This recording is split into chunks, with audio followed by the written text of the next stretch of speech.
Bien, en este ejemplo se nos muestra este circuito con una serie de diodos LED, como les comentaba. Son lo mismo, solo que tienen una indicación, el color que representan y estas flechitas que representan que encienden. Mucho ojo, como el material es distinto, no estamos considerando el voltaje de encendido de silicio o de germanio. Como ven, aquí ya nos asignan el voltaje que tiene cada diodo.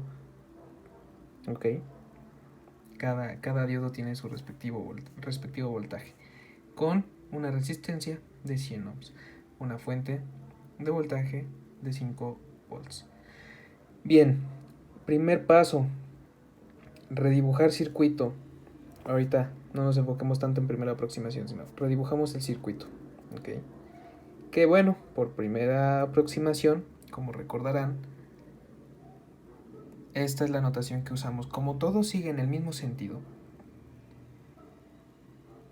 entonces me dice que esto es un circuito totalmente cerrado. Si tienen problemas con pasar del diagrama electrónico, porque esto es un diagrama electrónico, a un diagrama eléctrico, les explico. En electrónica, la fuente de voltaje se puede representar por un círculo. Entonces, considerando que mi fuente de voltaje tiene el polo positivo y negativo, esto es lo que yo pongo aquí. Entonces, de su parte positiva salen todos los diodos que aquí se ven. ¿Ok? Termina con mi resistencia y se cierra el circuito, todo con esto a tierra. ¿Ok? Entonces, prácticamente véanlo como poner una extensión de tierra aquí.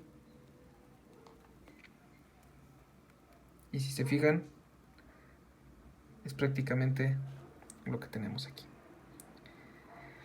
Como la primera aproximación me dice que tengo el circuito cerrado, pues es como tener un simple circuito con una resistencia en serie a la fuente de voltaje, y por ley de Ohm la corriente se calcularía así: mis 5 volts entre mis 100 ohms, y me dan 50 miliamperes, siguiendo la primera aproximación que me dice que si mi voltaje fluye o mi corriente fluye más bien hacia un sentido y mis diodos están polarizados correctamente hacia ese sentido, lo tomo como un circuito abierto y considero pues la corriente que yo vaya a calcular ahí mismo, ¿no? Gracias al circuito cerrado.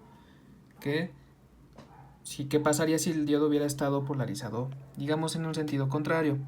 Pues todo hubiera sido un circuito abierto y pues no puedo hacer absolutamente nada, porque pues todo estaría, como les comento, abierto y no podría hacer ningún cálculo. Ahí el voltaje y mi corriente pues es prácticamente cero, ¿no?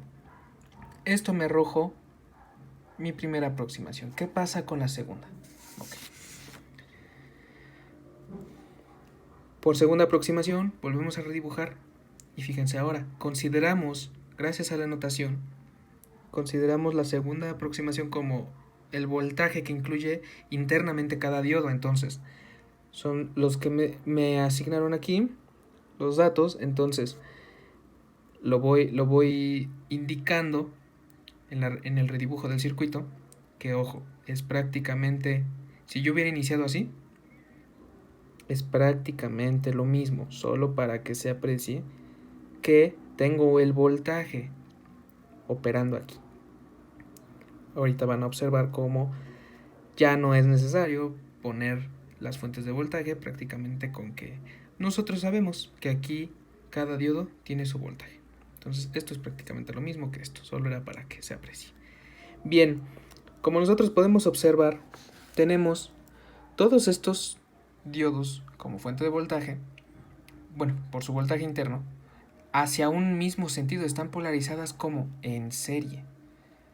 Más con menos, más con menos, más con menos, y así sucesivamente. Entonces las puedo, ¿qué? Las puedo sumar, ¿ok? Por eso el 6.6 volts. Si se fijan, pues estas aquí ya se encontraron.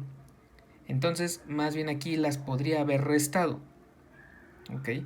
Pero, dejándolo así para que se aprecie mejor, usamos leyes de voltajes de Kirchhoff y tenemos que, entrando por abajo, tengo, ya que es menos, más, menos en este caso, más, menos, siguiendo el sentido que yo establecí, lo pude haber puesto así, ¿ok? Hacia el lado que ustedes quieran, pueden escoger el análisis de su circuito. Es indiferente. Cuando yo tenga, como les comenté, una corriente negativa,